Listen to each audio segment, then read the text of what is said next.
Welcome to It's All Relative. I'm Josh. And I'm Timothy. What's good? And we're back with episode 9.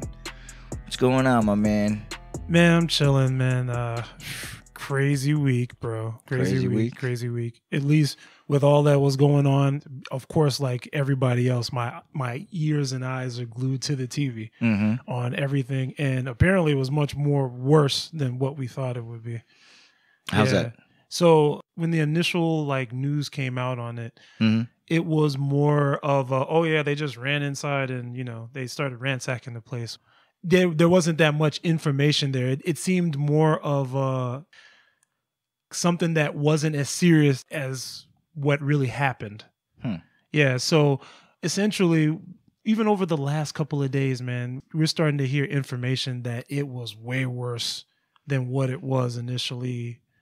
As far as the news, I mean, they were beating people with the American flag, bro. Really? Yeah, they were beating people with the American flag. There was that going on. There was, the whole hang Mike Pence type stuff.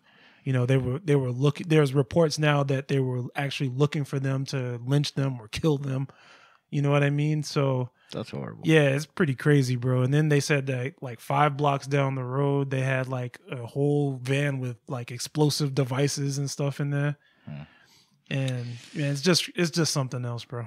Yeah, I'd probably expect there. It wouldn't surprise me if some crazy events or whatever happened still leading up to the days of when Trump's finally out. Yeah, man. What a way to go out, bro.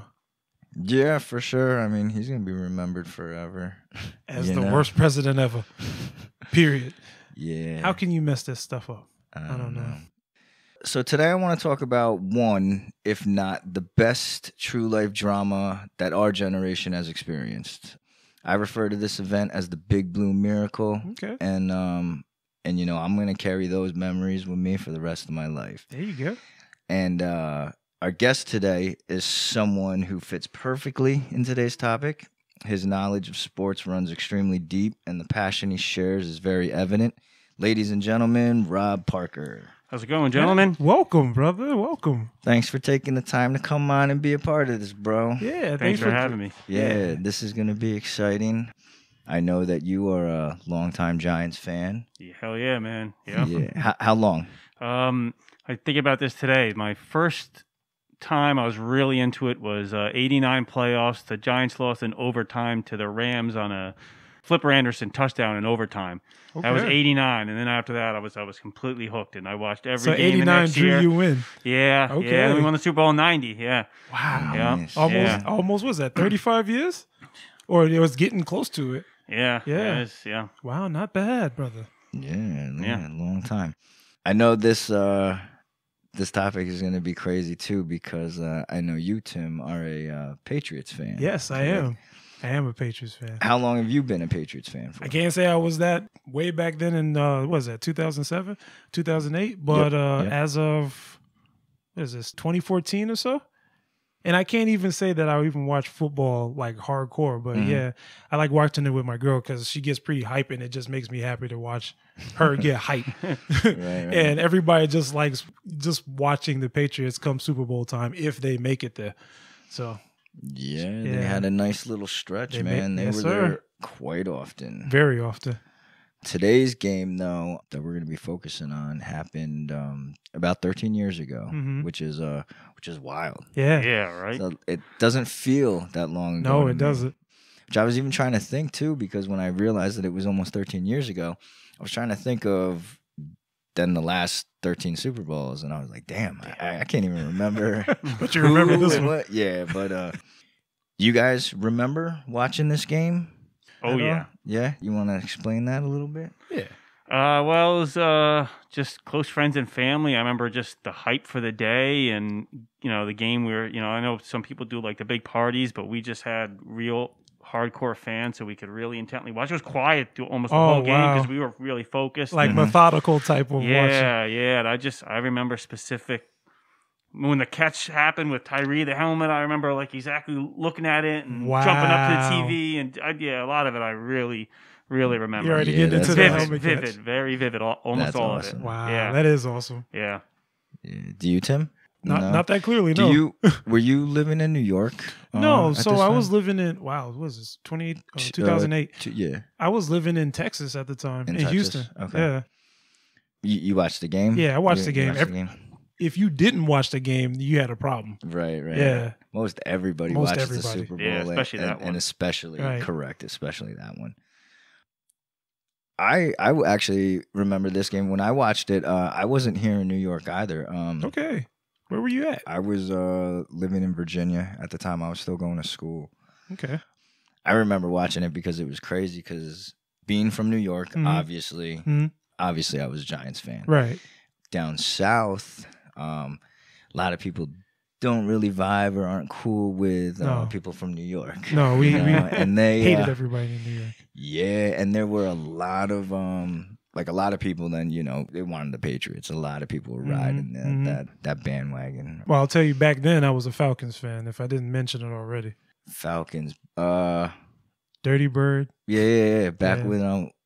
when did Michael Vick play? How Jesus Christ. Yeah, how long ago was that? That wasn't. I'm trying not to talk about him, but man, No, how long ago? Do you remember?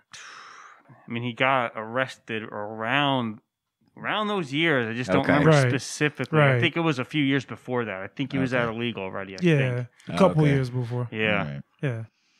But like getting back to the game, I remember watching the game, and I recall it was just 2000. myself and I believe one other person who was a Giants fan when we were watching this game, and everybody else there were either Patriots fans or just people who hated the Giants. The Giants and for New York. any reason. Exactly, and Pick your wanted reason. the Patriots. So to me, when I watched that game, the atmosphere, the setting was pretty cool, pretty crazy. So I want to talk a little about the season leading into the Super Bowl before we jump into Okay. that. Yeah, lead us in. That year, the Patriots, are having a historic season. Mm-hmm. They are trying to go undefeated. Tom Brady is prime level. Prime level. Yeah. Prime level. And that team was loaded, man, loaded with talent, both sides of the ball. Right. Their offense and defense. Yeah. And it was crazy too. Unfortunately, at this time, my favorite football player that was in the league, he was actually playing for New England at the time, which was I grew up a huge Randy Moss fan. Okay. So, and it kind of sucked, man, when he broke my heart when he went to New England. He just disappeared from you. Yeah, like It be like that sometimes, man. I know. I still like I said, I never ever liked the Patriots, but even when Randy Moss was on there, I liked him. I was a fan of him. Yeah. So yeah, it was that team that year. It was pretty clear that New England was the heavy favored to go to the Super Bowl that year. Yeah, I think they were up on 12 as the favorite, right? Yeah, like 11 or 12. It was pretty high odds. Yeah. Yeah. But yes, and this Super Bowl was going to be Super Bowl 42. Mm-hmm. So season wise or early season, the Giants, they weren't supposed to make the playoffs, let alone the Super Bowl. All right, they probably weren't even thought about. We started the season out 0-2. Yep. Wow. We lost to Dallas and Green Bay. I was at that Wow. Green Bay game. That was 35-10. That was hard. That was intense. Yeah. Yeah, that sucks. That would be exciting though to be able to see them play, but it would have been cool if they won. Yeah. For sure. Right. But then they go on to win 6 in a row. So we making some buzz. Giants fans are getting excited. That 6-game winning streak leads us straight into Week 10, where the Giants have to face Dallas again, which was our first loss of the season as well. And the Giants ended up losing that game 31-10. Damn. Yeah. 31-10. Jesus. Yeah. So broke our 6-game winning streak. We lost to Dallas. Mm-hmm. Came back the following week, beating Detroit. Okay. Then the next week, we got crushed by Minnesota, 41-17. Oof. Yeah, I think Eli threw 4 interceptions that game, I believe. 2 returned for Up and touchdowns. down. I Just hand the believe. ball over. Yeah, that's rough. Yeah. Eli, man, sometimes he used to drive me crazy, so up and down. But Yeah, streaky. Yeah. Streaky. It happens, bro. but now I miss We had a him. Washington loss, I think, coming up where he was horrendous that season. Well, from the Minnesota game, we we finished 3-1. So we go 3-1. Let's see, leading to the final game of the season, which is week 17, and it ends up being against the New England Patriots. And remember, the Patriots are going for that 17-0 historic streak, you know? Yeah. So for Giants fans, you know, this was huge because this is not only, you know, New York versus Boston, Yep. but being a Giants fan, it would have been awesome to break up the Patriots' perfect season. Yeah. You know, I'm happy it didn't happen now. Yeah. And it'll never happen. But at the time, man, I wanted that. Yeah. It would have been awesome. Yep. So was that just like anger and vindictiveness that wanted you to just? Probably. Like, it would have been cool because, you know, that entire season, everyone was talking about the New England's undefeated streak. Right. Yeah. And, you know, Right. and they were running people over. Yeah. And it was scary. Even leading up to that game, they were saying the Giants had no chance, and they had already locked in the playoffs. They're saying we should just not play anyone because we don't have a chance to win anyway. That's crazy. And Coughlin decided to play everybody, and that was a great game. That was great. Yeah. Yeah, no, I remember watching that game. Yeah. It was super exciting, back and forth. Unfortunately, the Giants ended up losing 38-35. Yeah. But I remember that game, man, being back and forth. And even though I remember when it finished, being a fan, it sucked that they lost. But at the same time, I do remember feeling like you didn't feel defeated because it was so close that I knew. They were running it, right. You felt like, man, if the Giants were to play them again or if we had another chance, I bet you that we could beat them, even though they were 17-0. Oh, right. I felt that. I remember feeling that too and believing that. But also even just the fact, like, we can keep up toe-to-toe with the Patriots, who are undefeated. Anyone else we should be able to at least play with, if not beat. So it gave the team and us fans confidence going to the playoffs. Like, this team can do something here. That's kind of crazy. Like, I mean, that one point where, you know, you start winning so much and it's like, man, we can actually do something. Yeah. Yeah. I can feel it. And look, and the players, I remember afterwards, were so happy that Coughlin decided to play everybody, not just, like I said about before, not just, okay, we're going in rest people. And I remember hearing Coughlin in an interview later, he said that John Madden called him and thanked him afterwards. He said, thank you for doing this for football. Because people were, you know, saying, they should arrest him. He said, thank you for football. You guys competed, and left him a voicemail. And Coughlin, at that time, I'm sure he still has it. Yeah, he probably said it was an answering machine. He still kept the tape and would play it every once in a while. That's awesome. Yeah. That's amazing. Yeah, that is really cool. Yeah. John Madden. John Madden. He's still a hero. Yep. Absolutely. Wow. Forever. So, well, nonetheless, the playoffs start now. All right. New York Giants, we are headed to the NFC wildcard game, which is against Tampa Bay. Wow. G-Men ended up winning that game 24-14, which means we move on. Yep. So we moved on to the NFC divisional game. And our opponent who we had to face was the Cowboys. Yep. That old Dallas. Yes, which going back during the season, we played them twice, and we lost both times to them. It was a different scenario in this game. We ended up winning. Squeaked on by. Yeah, we set an NFL record with 9 straight road wins with that win, which is crazy. Giants ended up winning 21-17, and their defense were the ones that stood out during the second half. They shut it down. Yep. I remember that game. That was my daughter Angelica's communion, I believe it was. So we had a party that day. God bless. And her family's they're from Poland, so not a football fan at all. So like no watching. So I DVR'd it. So the entire time I'm like, come on, finish it. As soon as the last person walked out the door, I ran right to the living room. Oh, pressed play on my phone off and everything. Get them all out of here. Tell me, I couldn't wait. I was like, communion, cool, but the Giants Cowboys playoff game. Yeah. For real. Yep. Yeah. That's a good day to remember. Yeah, exactly. Yeah, maybe it's just as good as this. Yeah.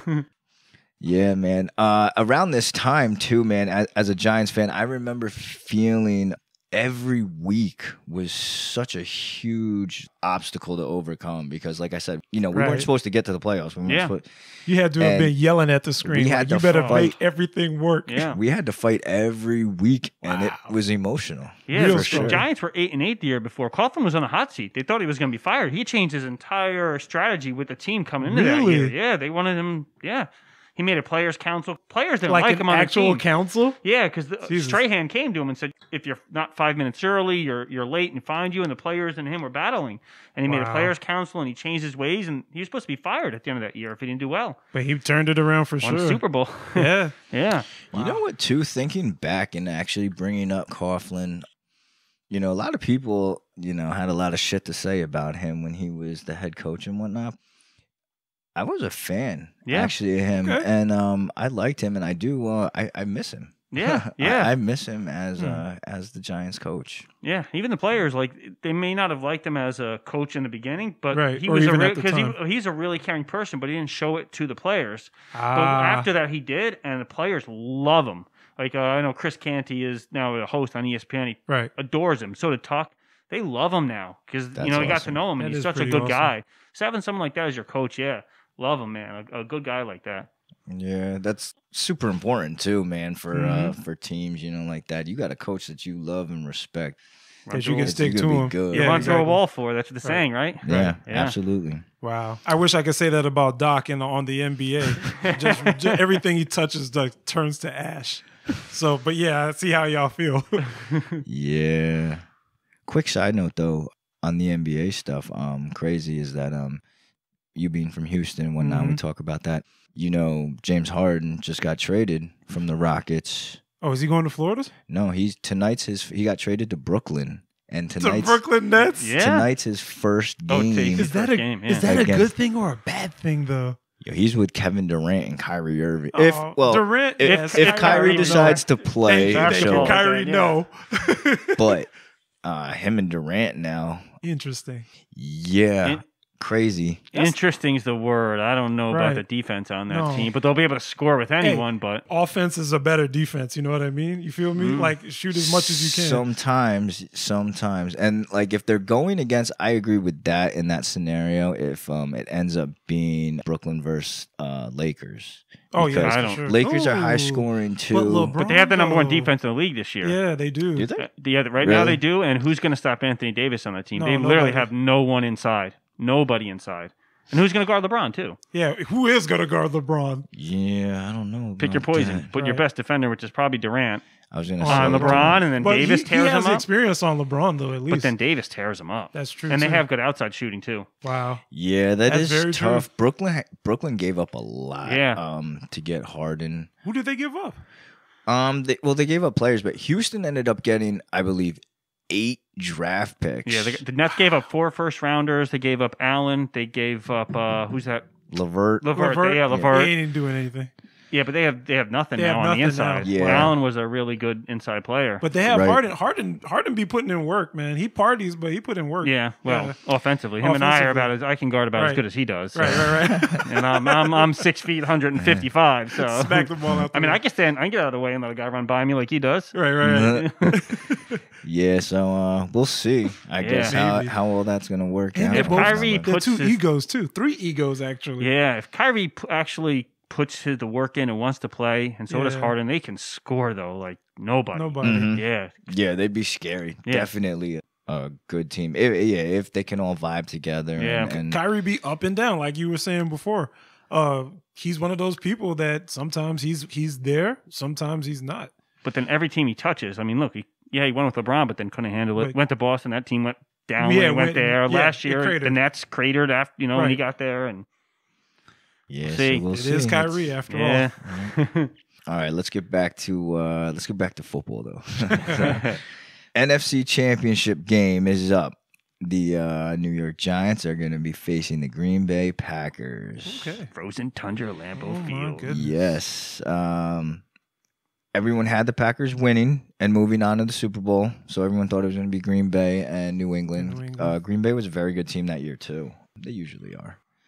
But the game was in Wisconsin.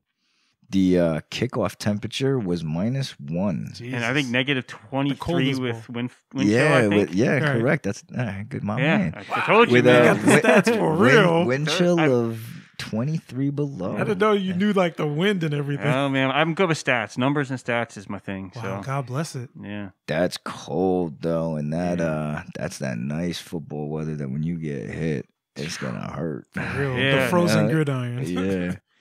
This game ended up being very wild. It went into overtime. Yep. 2 minutes and 35 seconds in. Damn, that's a long time. Lawrence Tynes, the New York Giants kicker, kicked a 47-yard field goal that upset the NFL world, sending the Giants to Super Bowl 42 in Glendale, Arizona. The Giants ended up winning 23-20. Yep. Real quick, you were talking about the type of temperature you want to, you don't want to be hitting stuff on one of the I think it was the first play of the game. Brandon Jacobs took a handoff and he ran over, I think it was number 41, I can't remember his name, but I mean, just plowed him through. over. And he said that set the tone for the Giants after that. And then Plaxico, I think 10 catches, 131 yards, just dominated. My man. Dominated shout out that game. Plax. He owned, who was, I think it was Harris, their corner, owned him. Absolutely owned him. Oh my God. Yeah. Yo, Brandon Jacobs was a huge man. 6'4", 264. Damn. So as a running back, 264? 264. Can you imagine trying to? Yeah, that's like linebacker. Yeah, Right, now, right, bigger. right. The Patriots, Like- when they played, the only linebacker on that team that was actually heavier than him was Adelius Thomas. Every other linebacker, he was bigger than. Wow. Damn. That's crazy. So Yeah. can you imagine having to try to stand there and Like stop baby this wall. man? I went to a VIP for Giants training camp one year, and Jacobs walked up, and I was like, Holy crap. like, Or is Yeah. it just like a That's whole awesome. chest? he was, dude was, it was like, I thought it was a lineman. I was like, oh my, and then I got Wow. closer, I knew his face. I was like, holy, this kid, unbelievable. Like, Wow. That's awesome. yeah, that's not a human you want to get into it with. No. Definitely Yeah, not. no, I've Yeah. been running. Yeah. For sure.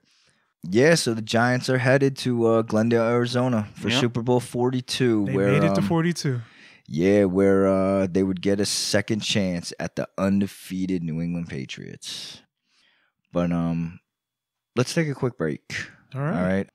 Before we do that, we want to remind our listeners to please subscribe, follow, comment, share, click that 5-star rating. Please hit that 5-star. Please show that support and Show love. all the love if you can. You can do all those by finding us on Apple Podcasts, Spotify, Anchor, and YouTube.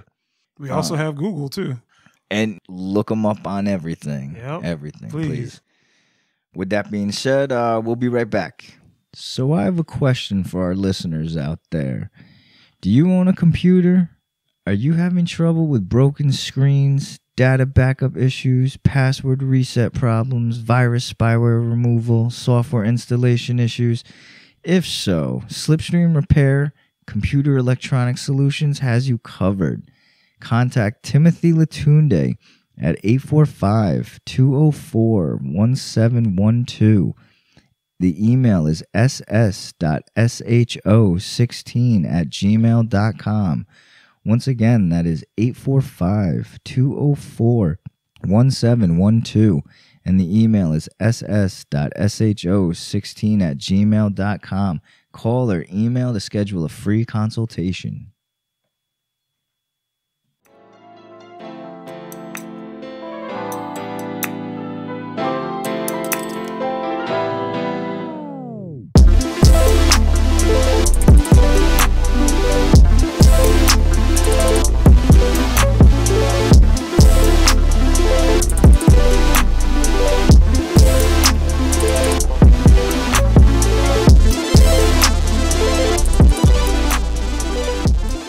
Welcome back to It's All Relative. Still with us in studio is Rob Parker. So, what an emotional season the Giants have had so far, you know. They weren't supposed to be the ones that were heading to the Super Bowl, But they're there anyway. but they made it, yes. They made are it. there. Yeah. I think you covered this before, Tim, but back when this happened, 2007, 2008, did you say, were you a Patriots fan back then? No, Or not back then. I was so a Falcons you were fan. Atlanta. Yeah. Okay.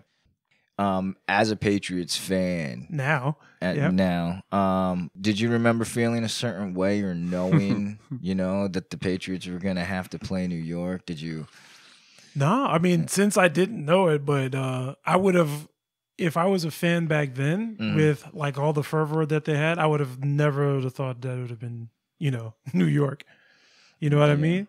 Yeah, because I'm curious. I would want to know like how Patriot fans would feel knowing that we had just played them a few weeks ago, right? And that game was so close, right? And then they ran it back. Right. So I had an encounter with some Patriots fans that I didn't know. They were very. My friend Carl and I went to buy NFC Championships hat and lids in Poughkeepsie at the Galleria, and we ran into some guys buying Patriots AFC, and they were confident and cocky as hell. Wow, and we're like, "Yo, we'll see." Assholes. Yeah, we're talking crap back and forth. Like, "Oh, we're gonna kill you." We're gonna undefeated season, and wow. Yeah, there's a lot riding on that. I mean, Patriots fans definitely had a reason to, talk their shit because they were they were undefeated. Undefeated. It gives you that audacity. And Tom Brady, like amazing player. He's a great player. You have to respect him. I mean, people hate on him and whatnot, but whatever. He's a really good player, and I would always bet on him going against any other team except every time they had to play the Giants. I mean, granted, more so afterwards, after this game, but every time New England had to play the Giants, I was pretty confident no matter what, even if the Giants had a horrible, season. But you thought that they just had like the perfect defense for Brady? That and Eli always showed up and did well. Yeah. He always showed up. True. And the key to beating the Patriots and any team that throws the ball like that is getting pressure. And the Giants, for a number of years from then, and a little bit before then, and for a while after, really had good ends and could get after and pressure up the middle, get after the quarterback. And any quarterback, you hit them in the mouth, man. Yeah, they fall over. Yeah, and usually, I mean, any quarterback, right? Like they get hit once, twice in a game. They don't like that. No, they don't they don't. And after getting hit once, twice, 3 times, it they want to tighten up the line. Throws off their whole. They're more worried, that they may be rushing things a little more. Most quarterbacks, not all. It gives them anxiety. Not all. There's one I can think of that kind of doesn't affect him. Eli. Remember the 49ers NFC Championship game? He took a beating. Played fantastic. Yeah. Yeah, man. Like we said earlier, I miss Eli, man. Yeah, me too. You can still rewatch him, bro. Yeah. He's on the internet now. Yeah, no, I know. Forever. Tough player. I'm talking about now, though. Like more now? so like all right, so let's move on to February 3rd, 2008, the evening of the Super Bowl, Glendale, Arizona. New England, definitely the heavy favored winners. Pretty much the world thought, I believe, that New England was going to handle the Giants. Right. Everyone, except for people in New York, had faith in the Giants. Yeah. Right. Do you remember when the Giants flew in the week before and Plaxico got off the plane? He said, "We're going to win." And he said the final scores would be 21-17, I think. And then Tom Brady heard that and he laughed. He goes, "Ha, ha, ha, ha. We're only going to score 17? All right." They scored 14. They scored 14. Yeah. I remember the audio's on there. I remember laughing. It's on YouTube. I look it up every once in a while. He goes, "Ha, ha, ha, ha." Like, yeah. Who got the last laugh, brother? The sarcasm. That's right. Yeah. Man. And the Giants showed up in all dressed in black because they said it's the funeral for the Patriots' undefeated season. So they dressed up off the plane. They were in black. That's awesome. Yeah. Actually, The ball I didn't even bearers. know that, but that's pretty sick too. Right? Yeah. That is. Wow. They were confident. They were very confident. Yeah, they had no doubts. That's good, man. That's all it takes, man. If you got a solid group of guys that believe in themselves and know what they're gonna do, real. that's scary. 90% of the game is 50% mental. It really is. It really is. Because after they made that catch, I mean, I know you're going to talk about it. The way they pushed that line, they were like, they had like God behind them. They were like, all right, we ain't losing this for nothing. Yeah. I mean, we can hit this part real quick. That Let's go. During the game, Giants defense. So our defense that year was stacked. It was phenomenal. It was pretty phenomenal. Line, the D line was so good, man. Very deep. Very deep. So deep. I remember, I don't even think we've ever had one as good as that. No. Because if you even were to name and remember, Michael Strahan, young Strahan, Justin Tuck, Umanura. O.C. Umanura. Wow. Fred Robbins was a good pass rusher from the defensive tackle position. We had Matthias Kiwanuka. Yeah, he was injured for that game, unfortunately. Was he? He broke his leg. Yeah, I'm trying to remember the who else we had on defense. Alford was a rookie. They also had Dave Tomlinson, who was the fourth defensive end, was a good veteran. He could, but when you have a guy who's pretty good, but he's your fifth guy, when he comes in and he's fresh in the fourth quarter, he allows him, even though he's not so, even though let's say he should be a third, but he's really your fifth, allows him to take advantage of a tired left tackle or right tackle. True. Absolutely. Yeah, because you have that depth. Right. Yep. It's very true. Yeah, man, that our defense was really solid. Yeah. And it was like I said, they hit Brady 9 times and recorded 5 sacks. Wow. During during the game, I believe. Yep. They hit him a lot, yeah. Yeah, the game was solid. Wasn't high scoring. Let's see. Like I said, the Giants held Brady in check. Let me ask you a question, or for both of you. Would you have wanted the score to be run up a little bit higher than what it was? I mean, there was that whole exchange there, but do you like it where it was up to 14?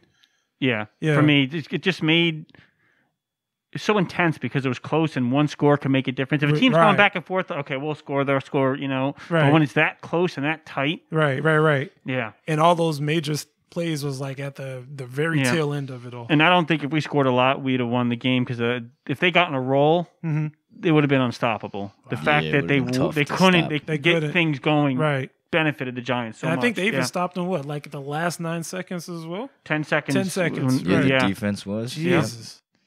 Yeah, I agree for sure, man. I was happy the way that the score was. I wouldn't have wanted it to be a high-scoring game either because being that it was more so a defensive game, like it made it so much more exciting. Like Rob had said, it made it that more exciting. Like if somebody scored, that could be the game. You know what I'm saying? That could have ended very differently. And each play mattered more because of it. Right. And not to mention that it was just super exciting. Like we said, Tom Brady at his prime and New England, crazy team. Crazy team. Undefeated. Yeah. And the Giants defense is keeping them in check right now. You know what I'm saying? Right up to the moment, too. And one reason why it was low scoring, though, it wasn't that like the offenses were playing bad. There was solid, really good tackling. You don't see as much of that, but a guy hit somebody, he wrapped him up and tackled him. It was team tackle. You weren't getting a lot of missed tackles and misplays.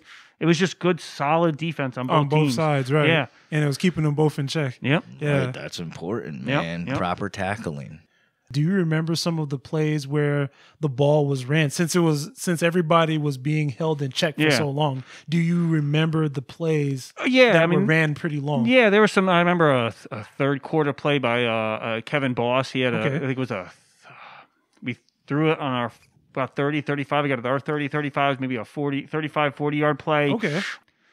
I mean, there were a couple a couple decent runs, but no big plays during the game. Nothing really big. I mean, maybe some catches in a few yards, but nothing. It was a lot of just methodical drives, and no big plays really in the game. I think Boss was the biggest. Which made the game so exciting. Yeah. Was because that was the pace of the game. Yeah. Yep. It was definitely exciting. Yeah, by halftime, usually Super Bowls, they score, put up some points and whatnot. But by halftime, it was 7-3. Yep. New England. Wow, at the end of the first quarter, it's Super Bowl record. Each team only possessed the ball once. Wow. Yeah, the Giants had a 9 minute and I think it's 9 minutes and 39 seconds on the first drive for the Giants. They got the ball and they got a field goal, but 9 minutes and 39 seconds they held the ball. It kept Brady off the field. From doing anything. And that's super important, man. Clock management like that. And like now, I mean, when you said that, 9 minutes and 39 seconds. 39 seconds. Wow. I can't even think right now the Giants present day. Like it's so hard to think of them even making a drive that long. It's only 9 minutes. Yeah, they completed 4 third down conversions on that. Eli completed 3 third downs. The first 3 of them he completed passes for, and they had one that was a run and another one that was a pass. But they just kept kept running the ball, kept the clock moving. Right. And Eli played a pretty decent first drive. His first drive was good. Yeah, that's exciting too. Because like at halftime, I remember when I was watching this game and whatnot, and I told you that I was down in Virginia, and the person that I was the only other Giants fan that I was with, him and I were starting to get a little happy. You know what I'm saying? Oh, okay, so get a little hype. Being able to hold Brady down, and all the other people that were there that were wanting the Patriots to win. Right. There They wasn't were feeling the negativity. There wasn't that much shit talking. No, no more, right. There was more respect going on. Yeah, which made it start to get a little exciting because Wow. me as a Giants fan starting to get more excited, and the Patriots fans, man, they starting to get a little nervous. Right. You were talking earlier how the Giants hit Brady consistently. They hit him on his first pass. They hit him. Wow. And they kept, the and wake that up set call. the tone. But set the tone, and they Right. just kept hitting him constantly. Jesus. Yeah, that's. Could you imagine what he's thinking to? Off. Yeah. It throws him off too because that offense was really set with two things. It was Moss deep and Welker underneath. And when you start hitting your quarterback, it speeds up his process. Right. And so now he knows he can't do 5-7 step drops as much. Interesting. So Moss can't go deep. So now when you can't go deep because you're getting pressure, your safeties can pull up a little bit. Your linebackers can pull up a little bit. And Welker, although he had catches, because your linebackers can pull up and your safeties can, Welker's not quite as effective because he doesn't have room to catch it afterwards. That's crazy. That's like pretty methodical. Jesus. That's how you build the defense. I mean, that's how the Giants build their defense. Rush the passer, it cuts down on how the quarterback's ability to drop back. And then when you're quarterback, you're getting hit all the time. You speed everything up. Right. So you're not getting his reads as well as you want. You're not. You're rushed. You're rushed. Exactly. Yeah. You're being rushed. Yeah. Yep. So halftime comes. The halftime show of that Super Bowl was done by Tom Petty and the Heartbreakers. Yeah, I love Tom Petty. Wow, I was Tom gonna Petty's say, great. I'm a big Tom Petty fan. Yeah, I love Tom Petty. Shout out to Tom Petty. You got a favorite Tom Petty song? So many good ones. Yeah. I really like "I Won't Back Down" just for life. Like I just won't let anything. I'll just keep going. Yeah. Classic. Yeah. You got a favorite? No. He just has some great driving songs. He's got a good beat where it's just you can just go. You're driving long distance. It gets going. Your speedometer gets a little bit high, but right. It's driving music. Yeah. Yeah, it's great. Yeah. Yeah. I think one of my favorite Tom Petty songs is "Learning to Fly." Yeah. Oh. Yeah. Song. Yeah. Learning to Fly Yeah. is actually legit. Yeah. Yeah, I love that song. Yeah. Huh. It's a shame he's gone. I know. Yeah. I know. Yep. It's sad. All right. So the third quarter. Okay. Third quarter. We started. Basically, third quarter, pretty much all defense by both teams. Yep. Quarter ends, and it's still 7-3. You want to hear a crazy stat about midway through the third quarter? The Patriots had run 42 plays, and 20 of them had been for 0 or negative yards. Damn. 20 of 42 had been for negative or 0 yards. Jesus. I mean, half your plays don't even get a single yard. Right. That's so or even you lose hard some. to believe, too, especially the fact that you got Brady. You got Tom Brady. At that point, that was the highest scoring offense in history. That's crazy because, Tom Brady, you wouldn't think of that. So that shows, man, that the Giants' defense, man, was crazy. Yeah. Right. Yep. And they were so, at one point, the Patriots were so, they were up 14-10, and they had a 4th and 13 from their 31, and they went for it. Jesus, because they probably didn't think a field goal would be enough. They knew how many opportunities would they have a chance to score again. Right. True. But let me ask you a question then. Have you looked at the playbooks like in retrospect?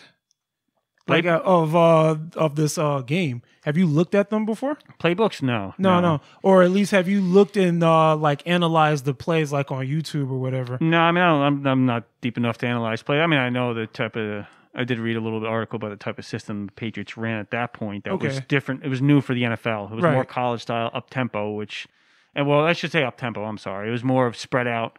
Spread offense. Now the NFL runs a ton of spread offense. Right. The Patriots were the first one to really do it and be successful with it. Right. So that was new at the time, but no, I didn't. I mean, it was the Giants were more run, control the clock. They had Jacobs, they had Bradshaw, run. They had a Hedgecock was a fullback, so they'd pound the ball at the middle. Their offensive line was experienced, and at that point, the best in the NFL. This season made them known as the best in the NFL in the next season, but they were control the clock. And even though the Giants led the league in turnovers that year at 27 during the regular season. Nice. Eli led the NFL at 27. He only turned the ball over one time in the playoffs, and that was against the Patriots. And the 4 games leading up to the Super Bowl, he only had 1 turnover, and it was the final regular season game against the Patriots. But they ran the ball, didn't turn it over, and the Patriots were, a high-scoring, throw the ball down the field offense. Right. And that's what the Giants did, man. They More were a Hail running Marys. team. They were, you always remember, man, that's what they were, ground and pound. Mm-hmm. And we talked earlier, Jacobs, as a defender, you don't want to tackle a guy that big. You don't. No, man. Yeah, especially like play after play after play, man. That hurts. Yeah, and the mentality is it wears the defense down. So by the fourth quarter, they're tired, and you can run the ball more, and it also keeps a good offense off the field. Doesn't allow them to get in a rhythm. It really was actually a perfect matchup for football for the Giants to beat the Patriots. It really worked in our favor, their styles. Yeah, absolutely. Yeah. Yeah, that clock management. Yeah, I didn't even take clock management into account. No, it was huge. It's huge part of the game, man. If you can control that clock and keeping the offense right off the field. Yeah, and especially passing game on offense is a lot on timing. Offense for throwing the ball is timing, and if you're not on the field very much, your timing isn't isn't as accurate. So when you're spending a lot of time off the field, and you're not as accurate with your timing. Rhythm gets thrown off. Yeah, thank you. Perfect word. Rhythm is off. And once your rhythm's off, it's hard to get back. Yeah, any sport. Rhythm, man. Absolutely. Yeah. Wow. Yeah.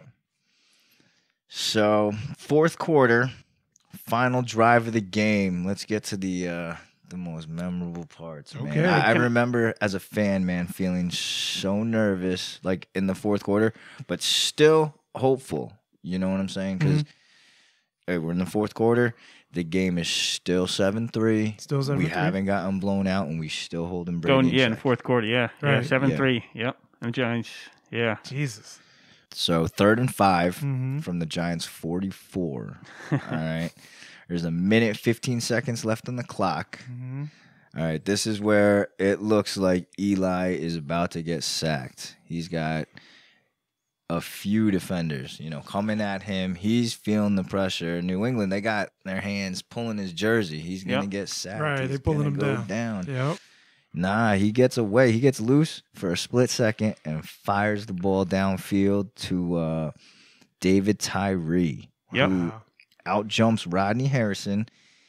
Tyree pins the ball on his helmet to make the 32-yard catch. Right. Yep. And the ball skimmed above the ground by like half an inch. Yeah. And one great thing about the beginning of that play, the same Steve Young interview I was talking about earlier, he was saying a lot of quarterbacks, because when Eli was being held, he spun out of it. Eli ran backwards and set his feet again and then threw it. He said a lot of quarterbacks at that point would have just ran his 5 yards, would just run to try to get it. Eli ran back, set his feet, and threw it. He said a lot of quarterbacks would have just ran it and tried to get it. And he says just different mentality. Right. Yeah, I wonder what was going through Eli's mind. The fact that he didn't want to run it. He didn't want to run it. Yeah. Like, holy shit. Like, all he's not a runner. Yeah, he's not a runner. He's not a runner. Yeah. You got to respect who you are, too. Yeah. That's true. What a throw. Yeah. And what a catch. That was Tyree's second catch that game. He caught the first touchdown on a slant. And there's video of it, maybe on YouTube. The Friday before, Tyree couldn't catch anything. He dropped everything in practice. Jeez. Everything. It became a thing afterwards. Like, he dropped everything. He was like, this is the time to make it or break it. That helmet catch was Tyree's last catch in the NFL. Oh, wow. Yep. He injured his knee the next year. Missed. He was a special teams guy mostly. Right. He injured his knee the next year. Didn't play. Signed with Baltimore. Didn't play, and that was it. It was his last catch in the NFL. Was that helmet catch? Well, that was a great ending catch, right? Then.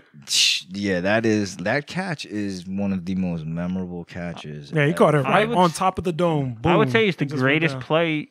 If you factor in everything, the Super Bowl and everything, I'd say it's the greatest play in football history. Really? That's true. Undefeated team.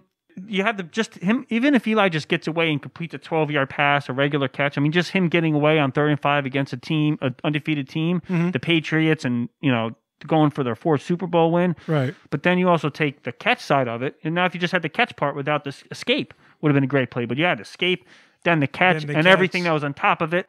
Right. Rodney Harrison was known as a big hitter. Yeah. He didn't go for the big hit though. No, but he got outjumped, and the ball just barely scraping against if they had called that incomplete instead of complete, it would have been hard to overturn. So there was so much that went into that play. Do you think they made the right call then? Yeah, I mean, you could see you could see it never touches the ground. Okay, but even the refs could have blown it dead because Eli was trying to get away, but he was close. They could have blown the play dead as in the possession, but they didn't. They let him play out.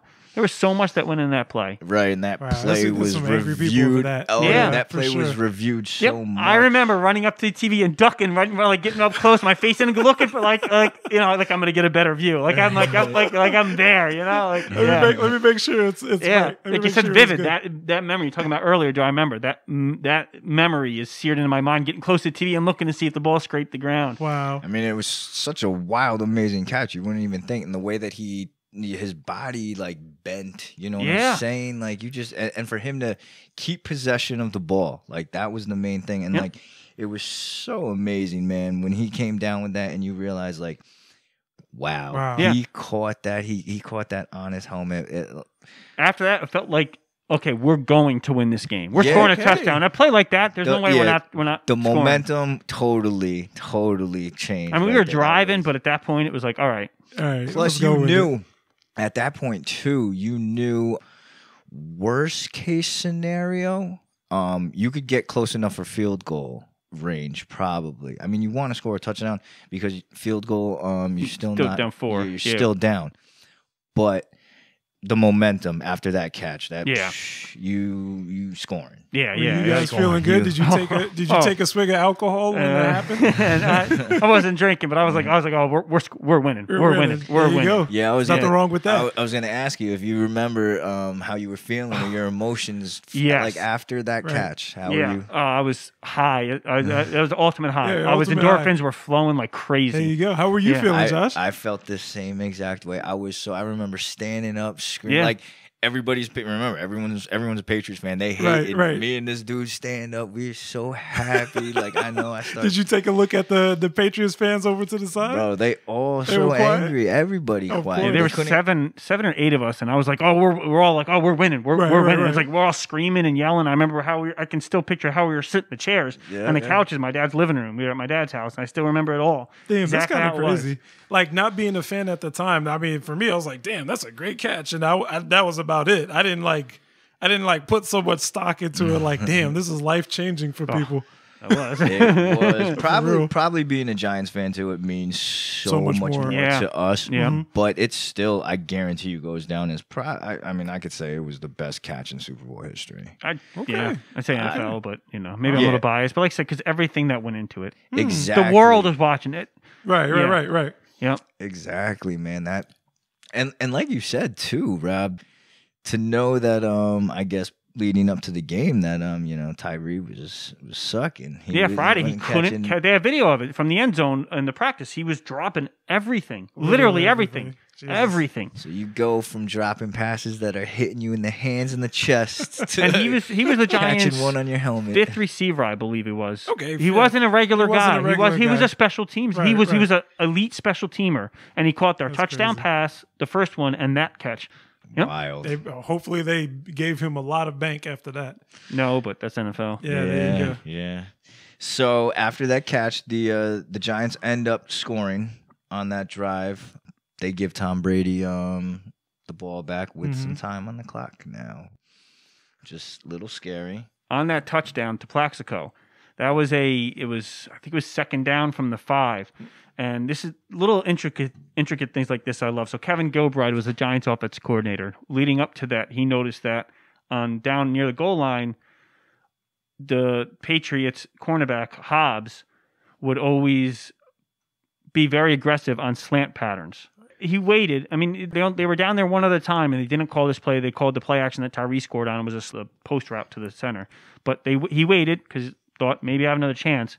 2nd and 5, they call what they call a sluggo, which is a slant and go. Okay. And as soon as Plaxico fakes the slant, the guy runs up, Plaxico turns to the left and takes him off. But Gilbride waited, kept that play. He needed a touchdown earlier and kept it, knowing, hey, we could use it again, kept it, and boom. But that's from studying film. Wow. He picks up the slant and go would work, and Plaxico was wide open. Yeah, that was wide open. Amazing. Interesting. Yep. And I mentioned this before the show to you guys. Plaxico played the entire season with torn ligaments in his ankle and played the Super Bowl with a hurt knee. Oh, you kidding? And gutted it out. And, man, he was the man. He was the man. He caught that touchdown pass. He deserved it, too. He was such a baller, man. He was a gamer. Yeah, it was so wild for me, too, when he scored that touchdown because the jersey that I was wearing for the Super Bowl when I was watching it was the was the Was the Burris Plaxico? jersey. Yeah, Oh, it was there you the go. jersey, and I loved it. I was so happy that Burris. out of everybody that was the dude that Yeah. scored that And he touchdown. played so hard that year, injured, played, and he dominated Good in for Green him, Bay. man. Good for Yeah, him. He Yeah. deserved it, man. He was a baller, man. He played Right. hard. Yeah, he was and still is to this day one of my favorite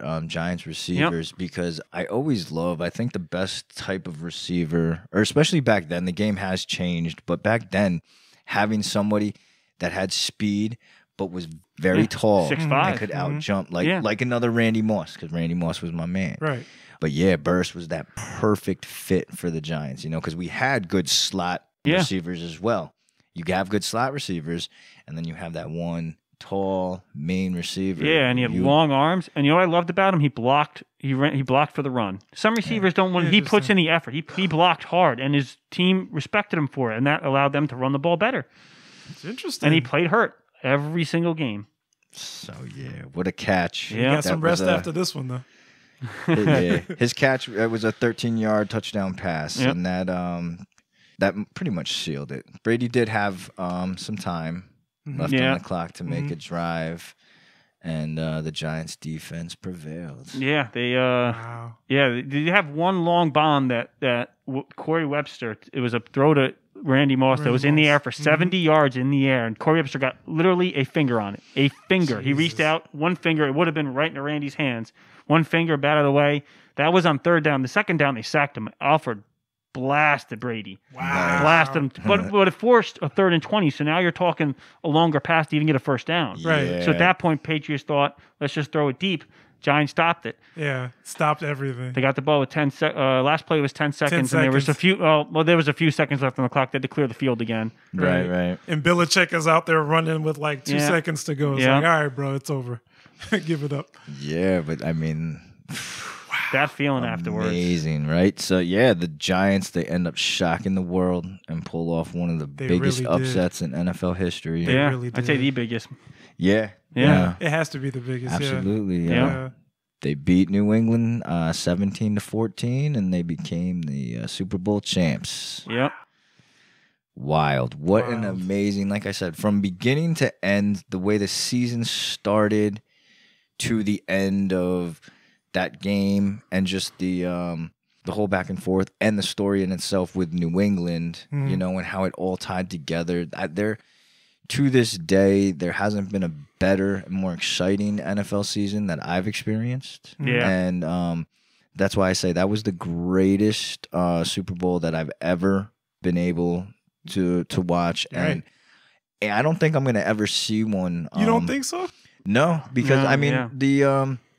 this was the first one. The Giants did a few years later end up going back to the Super Bowl, and we saw New England again. Yeah. We beat New England again. It was Right, exciting, but But it was awesome. I But was this super was excited. different entirely. undefeated team. Totally I mean, different. Exactly. To be only able- one other time in history. Right.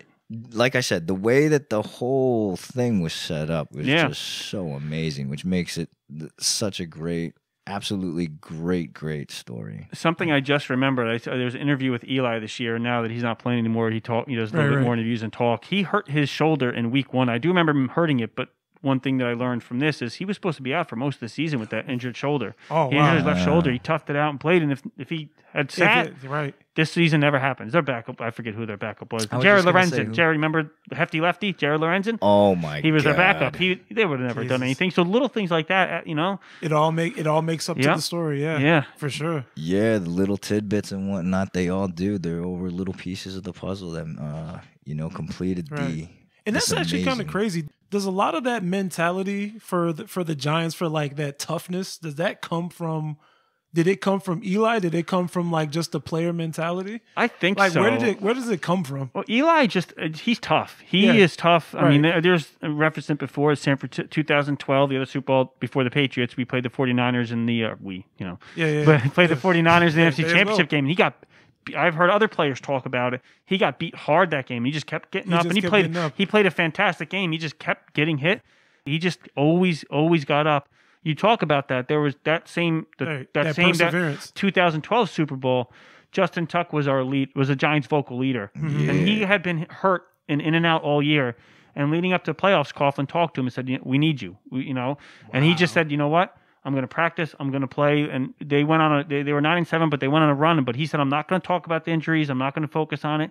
And him just playing, and everyone knew he was hurt, gave that team, because their defense was horrible that year, but the playoffs, they played really well. Right. And the one thing, Chris Canty, the host, he was on the Giants that year, says, Tuck playing through the injuries, playing tough, like you just asked about, motivates the team. Says, if you're a star, because stars can sit out with an injury and they're never going to get punished. Right. But when your star says, I'm going to play anyway, your last man on the bench is like, well, I got to do it. I got to do it now. Because if he's doing it, I got to do it. So that type of leadership and that type of toughness, it makes a team. That's actually kind of crazy. I mean, that adds to the magic. I mean, I've never been a fan, but I have a lot of friends that are Giants fans, and I feel like I've gotten a little bit of a taste of why people like the Giants. Yeah. If you go back to Lawrence Taylor, he played a game against the Lions where he dislocated his shoulder. Right. And he could barely lift his arm and played ridiculous. He had an interception for a touchdown, ran it back like 97 yards with practically one arm. But that type of toughness when you're a leader. Yeah, it's a Giants thing. Run the ball, play defense, tough. It's the Giants mentality. Yeah, they're fighters, man. Yeah. Scrappy. Yeah, absolutely. Not even scrappy. I mean, everybody was huge on the team, so right. I think that whole mentality, though, too, the whole mindset and everything of just being so raw and just doing it. You know what I'm saying? I think that's also like they know that's the New York way. Yeah. You know what I'm saying? And they know. I think they take pride knowing like. You know, we playing for this franchise, New York Giants franchise. Right. There's definitely pride here. Yeah, a lot of history and pride. A lot of pride. So for that game, I yelled so much I wore out my voice, and I worked. It was very. We got to lower the volume here too. And I worked at a warehouse in Newburgh, and worked off headsets. I picked product off a shelf. Right. And it was all your voice activated. But it knew your voice. I went into work the next day. I'm trying to work, and the machine won't recognize my voice anymore. You've been yelling so hard. I can't take it because it all has to be recorded. So I went to my boss. I said, I can't. Funny. I was like, listen, I don't. If you want me to stay and do something else, I was like, I can't work. He's like, why? I'm like, my voice. He's like, the Giants game. I'm like, yeah. He's like, all right, go home. So I got to go home and watch all the coverage. I didn't get paid, but that day I didn't care. That's all right. He sent you home. It was worth it, man. Yeah. That's awesome. Yeah, that's crazy. My voice was so hoarse from that game, man. Oh, that's a funny story. Yeah, that's something else. That's cool. So the that win for the Giants, that was the franchise's third Super Bowl championship, but it was the first one in 17 years. Wow. Yep. Like I said, yeah, that's a long time. Can I throw a couple more stats at you? Absolutely. So Justin Tuck, just first half alone, 6 tackles, 2 sacks, and a forced fumble in the first half alone. The guy was balling. I loved Justin Tuck, man. Yeah. He was one of my favorite. I mean, there were so many defensive players that I loved on that team, but between the combination of him, Strahan, and Osi Umenyiora. Umenyiora played awesome, and especially that game. What I loved about him, he played the run really well in that game, and he was a type of defensive end that when you're going to stop the run and going to rush the passer, you do something different. When you're going to rush the passer, you just go deep. You go around the end, but when you're run, you have to you can't go deep because then you open up a gap next to you in the tackle. But he played both that game, and he played so well. He had so many tackles in the run. We talked earlier, 0 yards, negative yards. They played really well. Fourth quarter stats for Eli: 9 for 14, 152 yards, and 2 touchdowns in the fourth quarter alone. Eli was clutch. Yeah, he was clutch. No one ever agrees with me on this. Well, some do, but I would take Eli in a clutch situation over his brother Peyton any day of the week. Really? My kid's on the line. Yep. Oh, you put the children on the line. If they said, listen, you got Peyton or Eli, if they told me you got Peyton or Eli and your kids, I'd be like, clutch? Give me Eli, man. He always did it in the clutch. Against any team? Against any team. Or 49ers, he did it. Green Bay, he did it. New England twice. They had to go down and score in the end of the game. He was very up and down, but when it was the end of the game and it was just him calling the plays on the field and clutch, he was there at the moment he needed to be. He was never up and down. He was always even, and I think that played for him so well in the pressure situations because he was still even. Yeah, that's true. The reason why Jeter was so great in the clutch because he was always even. It was the same guys who have that even mentality. Mm-hmm. That's interesting. And Eli was great in the clutch, man. That fourth quarter, he was awesome. Yeah. Yeah. Mr. Clutch himself. Yeah. Yeah.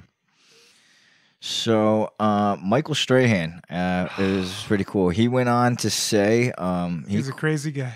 Yeah, he quoted in regards to the whole win and whatnot. He had said, we were trying not to make this another feel-good story or another Patriots dynasty story. We were trying to start our own dynasty, a New York Giants dynasty, end quote.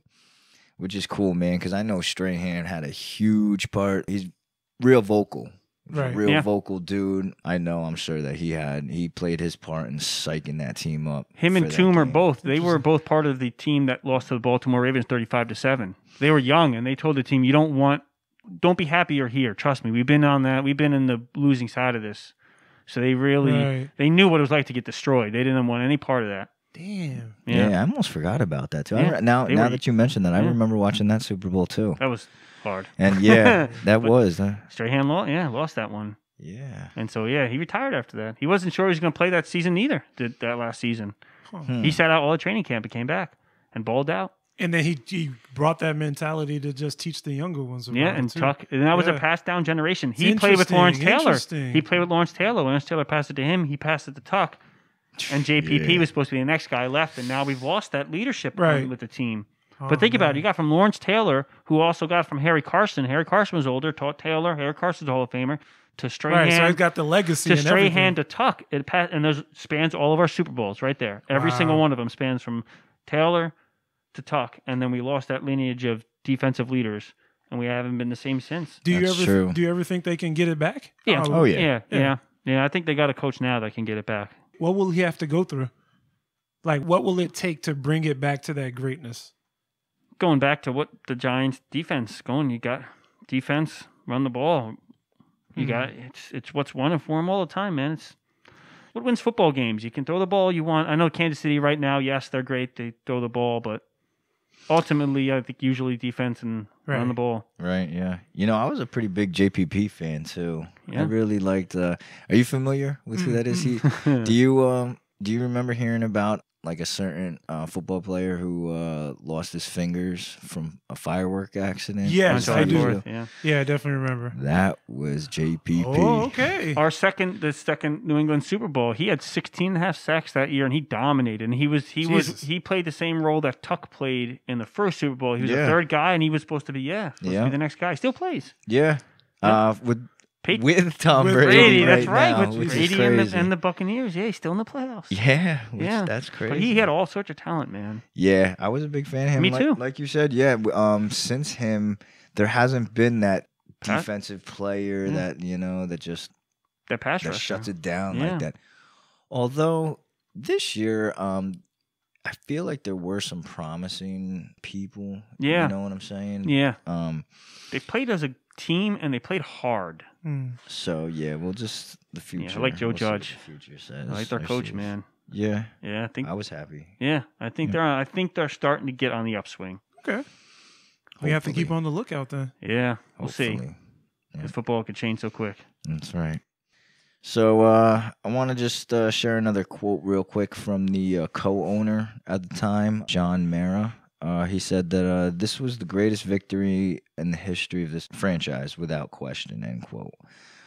Which pretty powerful statement. To this day, I still agree. Okay. Do you guys agree with that as well? You think that was the I can definitely say it's definitely memorable. Right. Greatest victory. The Giants played in what is known as the greatest game of in history. Right. It was way back in the day. It was the first overtime championship game. They lost that to, I think it was the Colts, but yeah, I mean, as far as victory, I think the greatest game, yeah.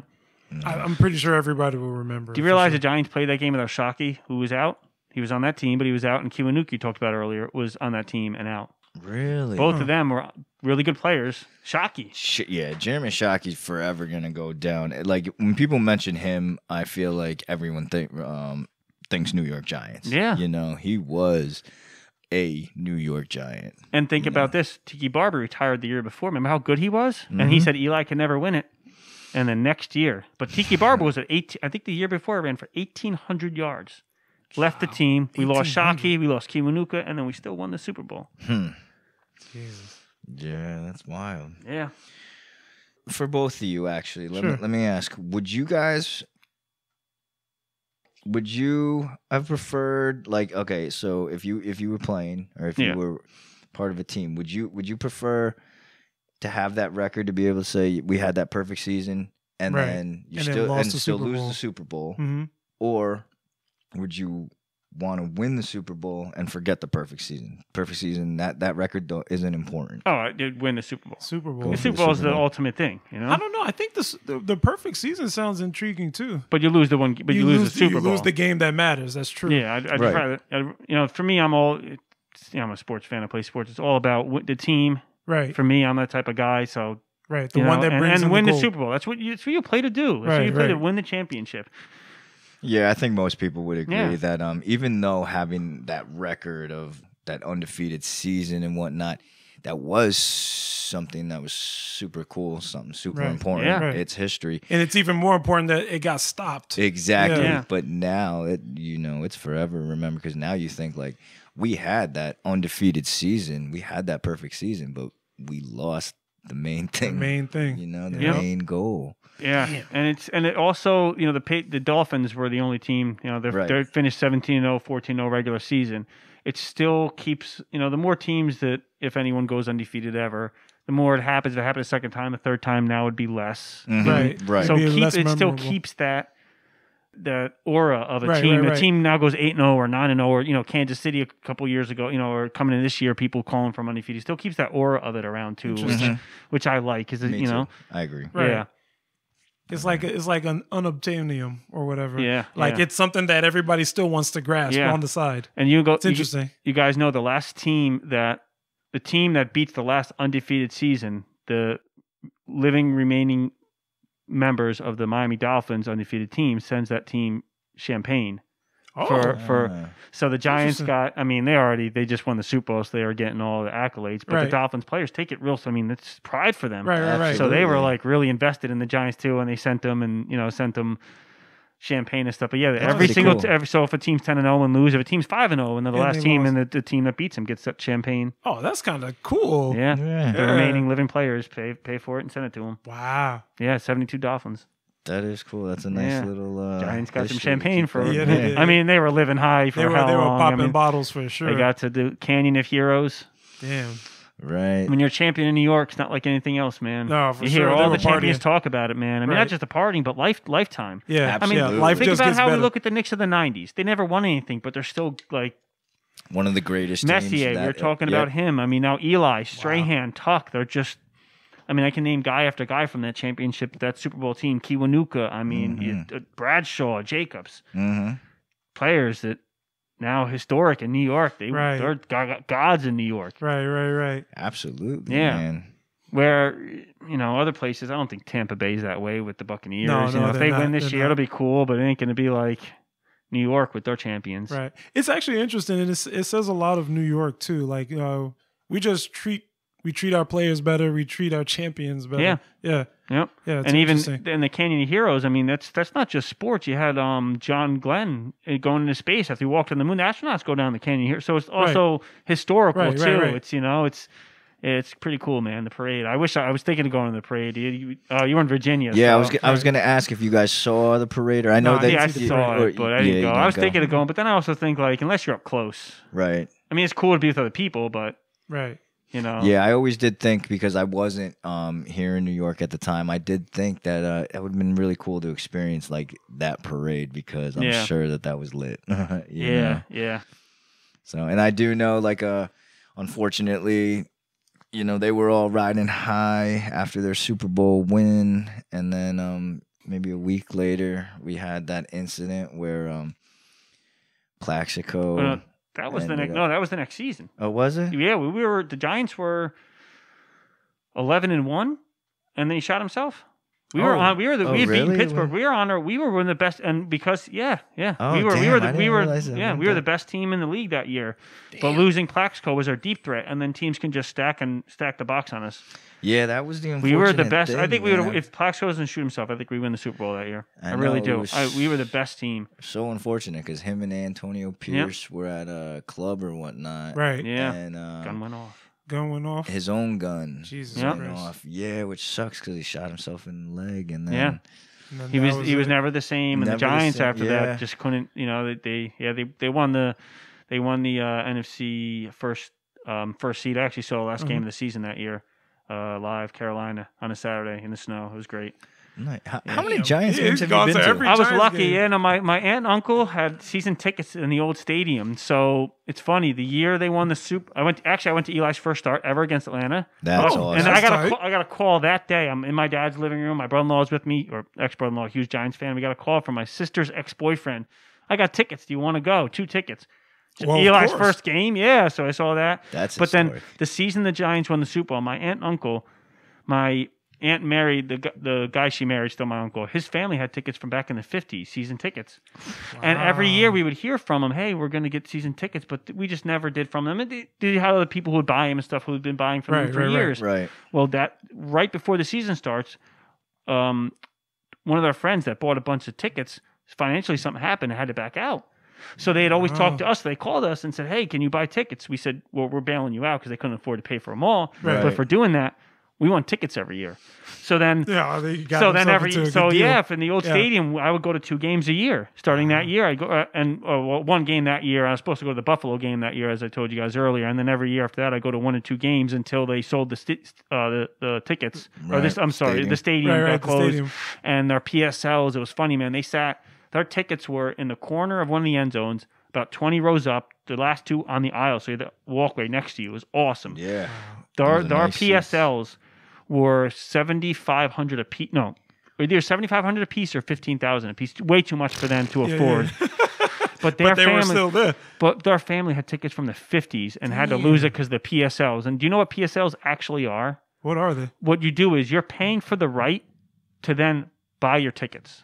Oh. So they would pay that makes a lot. That means a lot, yeah. Well, it's a lot. Like you're playing for your place in line. Well, all you're doing is paying for the right to then pay. I mean, you're paying twice for the same tickets, and you have to pay that. Yeah, and so they couldn't. They're like, oh, we can't afford that. But they were supporting the team since the 50s, and they lost their seats. That sucks. But yeah, we have. So every year, I because I was the biggest of the family of my dad's, we could call. I'd always pick my game I'd want to see, and yeah, it was cool, man. It was awesome. So yeah, I've been to. Actually, I went and saw the Giants and Lions in '90s, so I got to see Lawrence Taylor and Barry Sanders. Damn, you got to see Barry Sanders? My dad worked for a company called SMPTE, Society Motion Picture Television Engineer. One of the O'Malleys, which is the O'Malleys owned the Dodgers for years, owned that company and had Giants season tickets and would offer 1 employee every week to go. My dad got 2 tickets. Me and him went. That's awesome. So I saw them then. I also saw once in the new stadium against the Raiders. I saw them play. Yeah, I've probably seen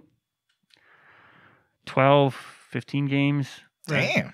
Yeah. That's not bad. That's a pretty good record. Yeah. That is and saw them, the year after they won the Super Bowl. I saw them the year they won the Super Bowl. Yeah. Nothing like a live football game, man. The energy, that many people screaming. The year after they won the Super Bowl, when I saw them against Carolina, we were playing the Panthers. Winner takes the first seed. Right. And it was snowing, and they went into overtime. And when they won the game on a touchdown, on a long run, the stadium was shaking. Yeah, like the energy. We were talking about that in the previous episode that we did for wrestling. And we were talking about like the energy in the arena after a major play happens. Like, it's electric. Yeah. I saw the game after Katrina. They were supposed to be Giants New Orleans in New Orleans. Wow. They moved it to Giants Stadium, but it was a home game for New Orleans, so tickets were just sold to anyone, wasn't? So I bought tickets. I bought a ticket for myself. My friends bought tickets, and I went down with them. I sat separately. It was a cool little story. So the Yankees and Red Sox were playing that night. And I bought a little headset with me. The old tape player had the AM/FM, and I'm listening to the Red Sox and Yankees. I'm watching the Giants. I'm a Mets fan, but I was the Yankees. I was still rooting for them, especially Boston. I'm rooting for them. Right. Yeah. And so some guy, he's like, "What are you listening to?" It was a guy sitting in front of me. I said, "Yankees, Red Sox." He goes, "You know what?" He goes, "If you keep me updated, I'll buy you some beer." Nice. So I kept him updated for the score, and he was buying because this is way back. It's 2007. We had, cell phones weren't as prevalent with their online. So I kept telling him what's going on. He bought me a couple beers. That's awesome. Yeah. Shout outs to that guy. Yeah. That's I was a good story. Great deal for me. Right, that worked out. Yeah. Right on. Well, we're gonna be coming to an end here shortly, but is there anything else you guys want to touch on or talk about this game? About how amazing it was. I got high off of that game for months. I think about it and get giddy. I mean, you're giddy right now. Besides family events. Yeah, I'm smiling. Right. Besides family events, one of the best days of my life. Really. Yeah. Forever That's pretty memorable. cool. Yeah, I cool. watched it with my dad. That was a great memory. My dad, my best friend Carl, man, I grew up with him. We watched it. His whole family close. Like, it was such an experience with other Giants fans, especially you're Right. close with. That it's something I'll never forget. Ever. Yeah, that's awesome. That's what sports is about, right? Isn't that what Yeah. sports is about? Yeah, that's what Absolutely. sports is about. Yeah. Absolutely, to be around awesome people when that special moment happens. Right, Yeah. right. that real And being life part of that trauma. moment. It's true. And like you said earlier, probably never anything like that again. Like Yeah. that That high main and meaning one. that much and everything. Yep. Absolutely. But then again, the way sports are. Yeah, you never know. When the never know. Knicks win the championship, right? Oh my God! If, Good luck to the Knicks. If they do in our lifetime. That's the one last thing, man, that we're waiting for. Well, I'm a Mets fan, so I'm kind of waiting on it. I'm a Yankees fan. I got quite a few. Yeah. So we've. You'll be waiting But, for some time.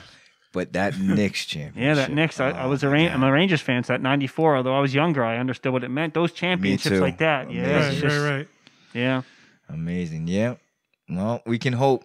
I mean, I hope. Yeah. For sure. Keep your fingers crossed. So, but Rob, man, thanks for coming on, bro, and sharing your memories and being part of this. Yeah, appreciate that, yeah, brother. Thanks for having me, man. We This really is great. appreciate it, man. Yeah, I love talking sports, Yes, we especially do. something like this. Yeah, it was awesome. You is there anything that you in particular want to plug in or shout out your social media or anything?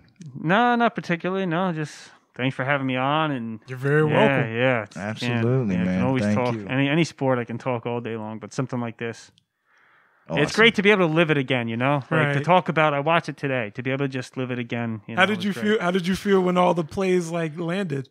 At the end, I was At like, the end. I found myself on the edge of my seat for the last drive. All right. I was like, Same. when Tyree caught, I was like, oh my Okay. gosh, look at that. You know, I'm getting So all you were excited still again. there, yeah. That natural, Wow, that's because beautiful. it brought up those feelings and emotions and endorphins. Yeah, man. It's, Even after Awesome. 13 years, that's beautiful. Hell yeah, yeah. yeah. Hell yeah. You want to hit them with your social? Oh yeah. So start with the Instagram. That's Tunde TUNDE 17. And as for my Twitter, it would be Retro Show. That's RETROSHO. And that's it. Right on. And you guys can always find me at Josh_Toth3. That's my Instagram. My Facebook is Joshua Toth. We also want to thank our editor, Deirdre. Thank you Oh, very much. Appreciate it, Deirdre. As usual. Thank As you, my usual. dear. Great job. We also want to shout out our day oneers. Shout out to the day oneers for real. Absolutely. It means a lot to hear and see the support that is shown. So we want you all to know that we see you. We appreciate you. And we definitely love you. And we definitely love you for sure. So thank you. We also want to remind you guys to follow us on Apple Podcasts, Spotify, Anchor, YouTube, and Google. And Google. Please use those platforms to subscribe, follow, share, comment, like, hit that 5-star rating. Please bless it. And lastly, we want to remind our listeners, if you have anything, or a specific topic or a story, that you'd like to share, Right. contact Timothy or myself. Yeah, we'll try and get you in there. We'll definitely try to get you on. If you want to come on and share something, reach out and we'll definitely fit something in. All right, my man. All right, brother. That's a wrap. That's a wrap. Great job. Thanks. Great to you too, bro. Rob, thanks. Thank you for having me on. Thanks, Rob. Yeah. You made it quite the experience for sure. Oh, Yeah. man. All right, so I guess we'll see everybody next week. Everybody stay safe, and we're out. All right. All right, peace.